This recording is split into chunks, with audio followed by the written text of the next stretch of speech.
दोस्तों, कैसे हो आप लोग? Welcome back to the channel live life easy. आप सभी को चैत्र नवरात्रे और हिंदू नववर्ष की बहुत बहुत शुभकामनाएं।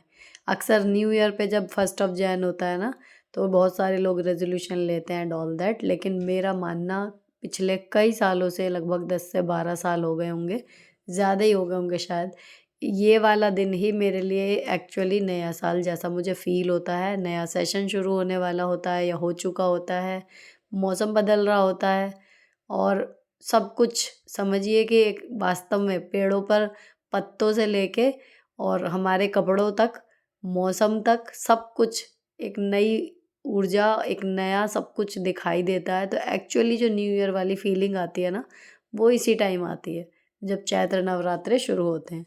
तो आज हमारा जी साल वाला वो है, लेकिन तबीयत साथ नहीं दे रही है, तो थोड़ी सी क्या, काफ़ी एनर्जी डाउन है, वर्किंग स्पीड बहुत ज़्यादा स्लो है। लेकिन अच्छी बात यह है कि संडे पड़ गया तो मेरे पास काफ़ी मात्रा में समय है। मैं अपनी नॉर्मल स्पीड से बहुत धीमे भी काम करूँगी तो भी कोई प्रेशर नहीं है आज तय समय सीमा में काम करने का। तो मैंने अभी सुबह जो है उठ के पहले सब में झाड़ू लगाई है अंदर, उसके बाद लॉन साफ़ किया है, बाहर डस्टिंग की है। और डस्टिंग जब बाहर की कर रही थी तब से मैंने ट्राइपॉड पे फ़ोन लगाया। अब मैं लगाने जा रही हूँ पोछा। सारे घर में पोछा लगाऊंगी। अगर स्कूल होता तो फिर भी चाहे थोड़ा शॉर्टकट में होता या रात को सब कुछ करके सोती ज़्यादातर चीज़ें, लेकिन रात को कुछ भी नहीं हुआ था तो चीज़ें संगवाती भी जा रही हूँ हाथ के हाथ जो फैली हुई हैं, और पोछा लगाती जा रही हूँ। तो मुझे सफाई में ही 1 घंटा करीब लग गया था। पर मैं हमेशा यही आप लोगों को भी कहती हूँ कि लाइफ जो है वो रेस नहीं है। अगर इसे रेस भी माने तो मैराथन की तरह है, लंबा जाना है, इसीलिए अपनी गति को उतना रखिए जितना आप इजीली कंटिन्यू कर सकें। तो जितना मेरा शेड्यूल आप लोग देखते हो, अक्सर यही आता है कि इतने साल से आप लगातार बिना थके बिना रुके कैसे करते आ रहे हो। जब कभी ऐसे मौके मिलते हैं, जैसे अभी बच्चों का टिफ़िन का चक्कर नहीं है, अभी बच्चों के स्कूल में है 1-2 दिन, इधर मेरी छुट्टी हो गई है और आज का दिन है समझिए पूजा का, तो थोड़ा रिलैक्स करके काम कर लेते हैं। रिलैक्स इन अ सेंस कि काम करेंगे लेकिन घड़ी की तरफ नहीं देखेंगे कि हाँ इस सब इतने बजे तक काम होना ही है। बीच बीच में अगर ऐसे ब्रेक से मिल जाए ना, जैसे जब कोई वेट लॉस के लिए डाइटिंग करता है तो एक दिन का चीट होता है ना, उसका चीट प्लान वाला, वो वाली चीज़ भी होती है। बीच बीच में अगर आप ब्रेक ले लो, थोड़े बहुत चेंज कर दो अपने रूटीन में, तो ऐसा नहीं है, काफ़ी लंबे टाइम तक आप आराम से अपना डिसिप्लिन जो भी मेंटेन करना चाह रहे हो वो हो जाएगा। बस अपने आप को बीच बीच में ट्रीट समझिए या ब्रेक समझिए, जब भी आपकी बॉडी या आपका मन मांगे एक ब्रेक, तब उसे देते रहिए थोड़ा थोड़ा, तो फिर वो आगे के लिए रिचार्ज हो जाता है। अब मैंने सफाई के बाद फिर मैं नहा ली थी और उसके बाद अपना तैयार हो रही हूँ।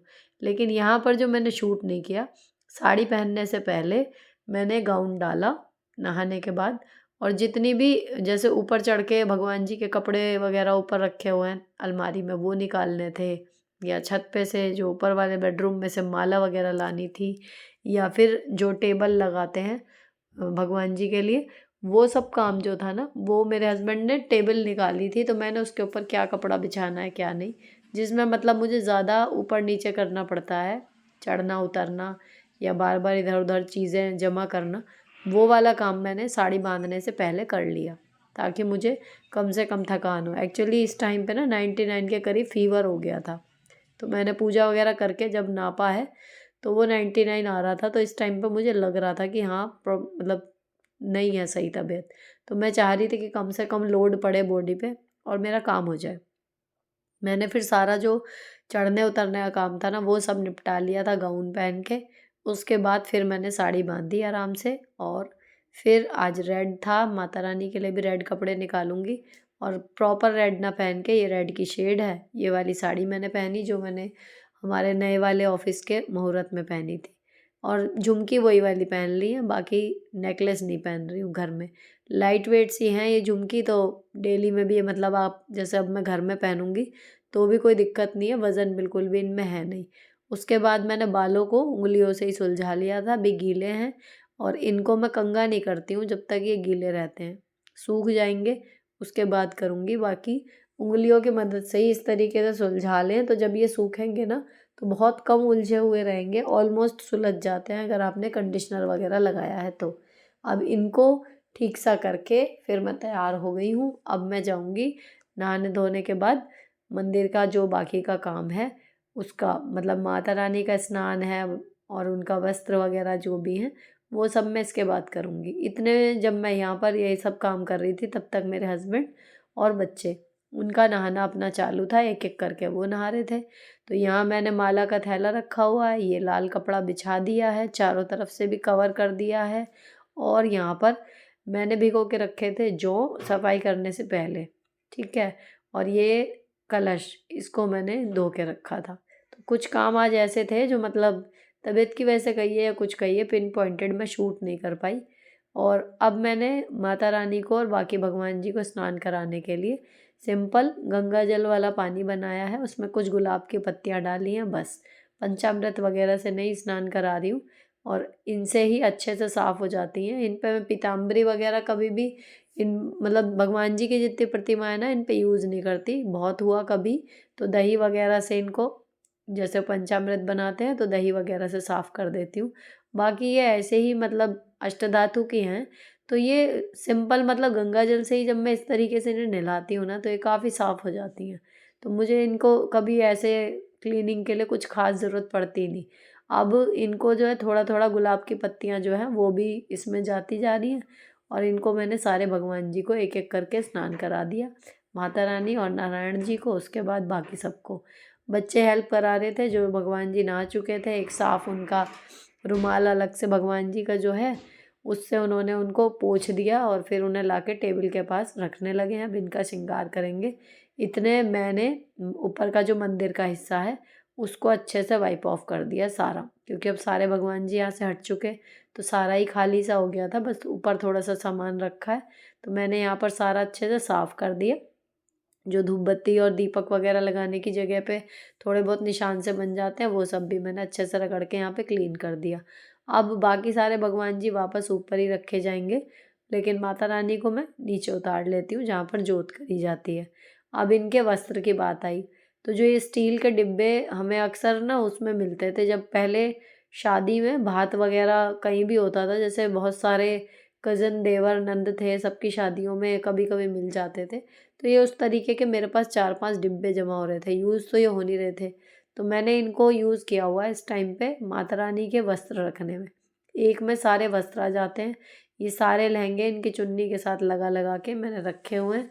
पन्नी तो इनकी जब नए आते हैं जब तक तो निकलते हैं, लेकिन वापस उसमें रखने का मौका नहीं लगता। तो बिना पिन्नी के ऐसे ही रखे हुए हैं, लेकिन सीधे-सीधे सबकी चुन्नियाँ सबके साथ लगा के ठीक से और फिर यहाँ पर रखे हुए हैं। एक में ये वाले आ जाते हैं, बाकी दूसरे में इनके सारे जो माला हैं, ये वाली अब जो मैं लाई हूँ ये तो है ही। अब ये वाले जो नए हैं ना ये भी फ़िलहाल इसी में रख दूँगी।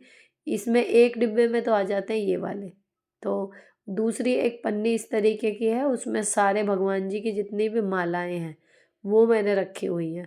तो फ़िलहाल अभी थोड़े से हैं ना तो इस तरीके से आ रहे हैं, फिर जैसे-जैसे बड़े होंगे कोई बड़ा डिब्बा फिर करना पड़ेगा। और इसमें रखे हुए हैं मुकुट, कान्हा जी का और नारायण जी के। तो इसको रख देते हैं यहाँ पर। और आज वाले कपड़े जो हैं वो मैंने निकाल लिए हैं, एक लक्ष्मी माता के लिए लहंगा और एक दुर्गा माता के लिए।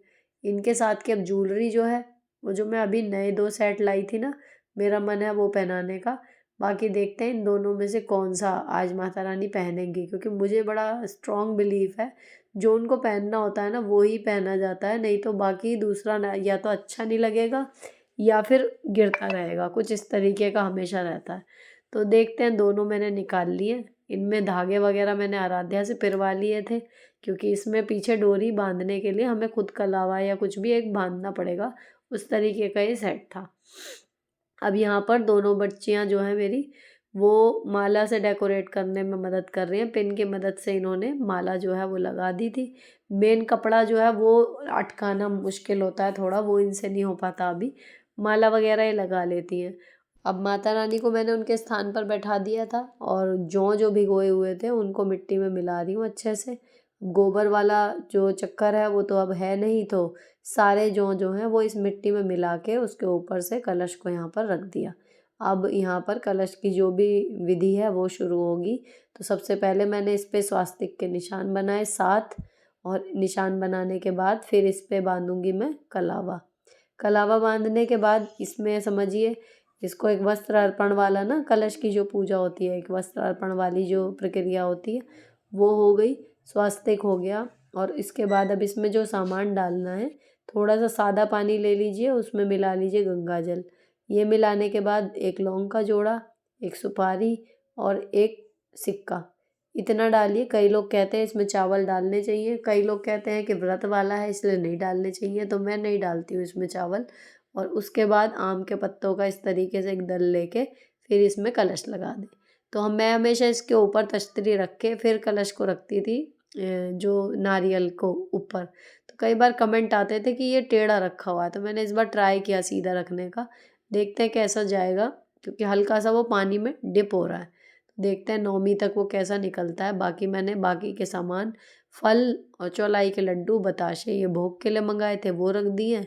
और मैंने रख दिया है हवन के लिए मिट्टी का कुंड। अब सारे भगवान जी का तिलक कर रही हूँ। तो तिलक करने के बाद लगभग काम जो है वो सब तैयार है, तो फिर जोत करनी शुरू करी। अब ये जो अग्यारी होती है, कई बार आप लोग बहुत बार पूछते हो कि मैं हवन कैसे करती हूँ। जो गाय के उपले का टुकड़ा है उसको जला के फिर यहाँ पर रख दिया, और उस पे लौंग, कपूर, देसी घी और हवन सामग्री वो थोड़ी सी डालते हैं, तो फिर इसमें जो है इस तरीके से एक हवन हो जाता है।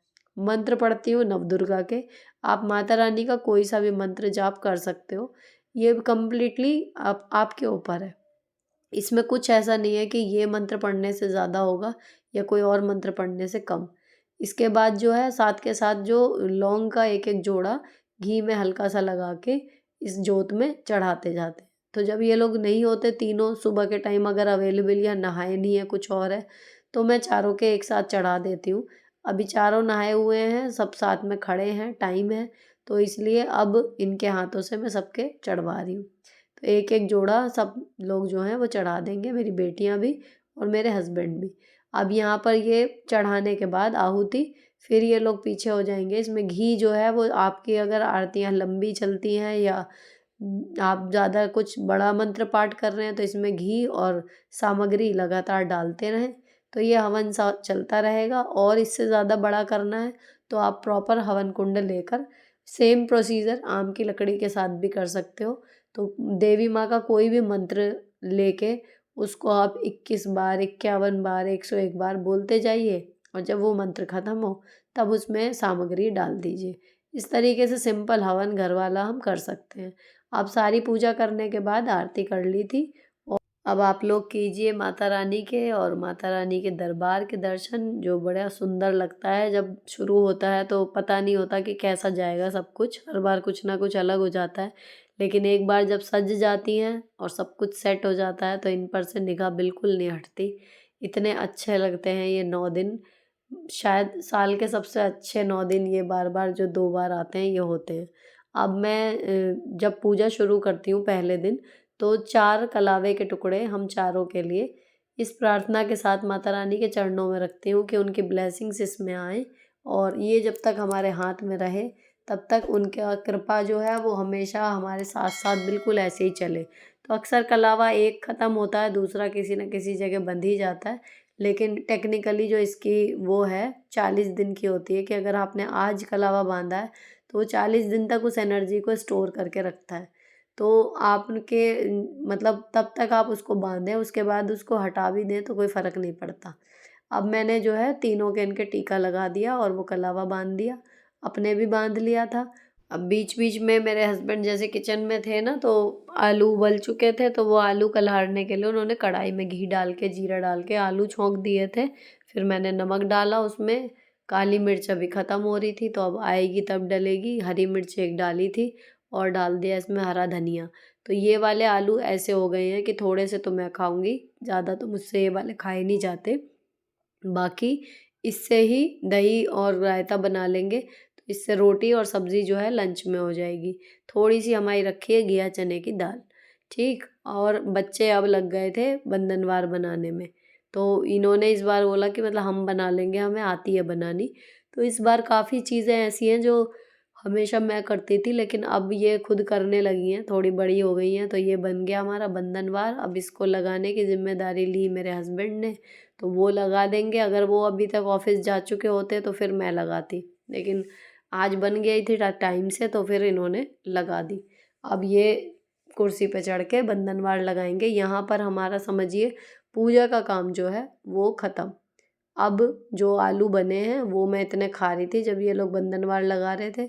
उसके बाद इनके लंच वगैरह का मुझे देखना है क्या है क्या नहीं है। सब्ज़ी वो हो ही गई है, बाकी रोटी सेकूंगी और रोटी सेकने के बाद हमारा दोपहर तक का काम जो है वो ख़त्म हो जाएगा। अब यहाँ रही बात तबीयत की, तो अब इस टाइम तक थोड़ा सा मुझे लगने लगा था कि टेम्परेचर जैसे बढ़ रहा है। तो मैं तो खाना खा ही चुकी थी, वो आलू वगैरह जो भी थे, तो फिर मैंने हाथ के हाथ ही यहाँ पर इनका खाना सेक के किचन क्लीन कर दी। और हैरी पॉटर यहाँ पर चल रही है, 3:10 हो रहे हैं लगभग। तो मैं अब काम निपटा चुकी हूँ अपने सारे, तो और रेस्ट करने से पहले अब बस एक मुझे ज़रूरी काम और करना है जो बहुत दिन से अटका हुआ है। ये टब जो है वो मैंने मंगाया है स्कूल बैग्स भिगोने के लिए। ये एक्चुअली पहले यहीं रहता था लॉन्ड्री में ही, जब भी मुझे यूज़ करना होता था, लेकिन इन्होंने कोकोपिट मंगाई मेरे हस्बैंड ने, और वो एक ईंट सी फूल के इतनी बड़ी हो गई, पूरा टब भर के इसमें रखी गई। अब ये वहाँ रखी हुई थी, अटकी हुई थी प्लांट के सामान में जब से टब, तो मुझे इसकी बार बार ज़रूरत पड़ती थी। तो अब ये हुआ कि या तो दूसरा टब खरीद के लाया जाए या फिर उसको भर के रख दो किसी कट्टे वगैरह में और मुझे टब खाली करके मतलब ला दें ये। तो फिर इन्होंने टब खाली करके ला के दिया, तो वो थोड़ा सा गंदा हो गया था ऊपर सामान में रखा हुआ, तो इसको मेरे को वॉश करना है और इसमें मैं भिगो के रखूँगी बच्चों के स्कूल बैग। स्कूल बैग ये है कि थोड़े से भीग जाएंगे, मैं इतने रेस्ट करूँगी 1-1.5 घंटा, उसके बाद फिर मैं उन्हें धोऊँगी तो आसानी से साफ़ हो जाएंगे। बिना भीगे वो फिर दिक्कत करते हैं साफ़ होने में। उससे पहले मुझे एक हाथ जो है इसमें मारना पड़ेगा, तो साबुन का ये जूना सा लेके स्क्रबर से मैं इसको अच्छे से साफ़ कर लिया। अच्छा, यूजुअली ना मतलब मुझे अब मम्मी की याद आती है कि हम उन पे चिल्लाते रहते थे कि तबीयत ख़राब में इतना काम क्यों करते हो। एक्चुअली अब डर लगता है कि कहीं इससे ज़्यादा ना हो जाए।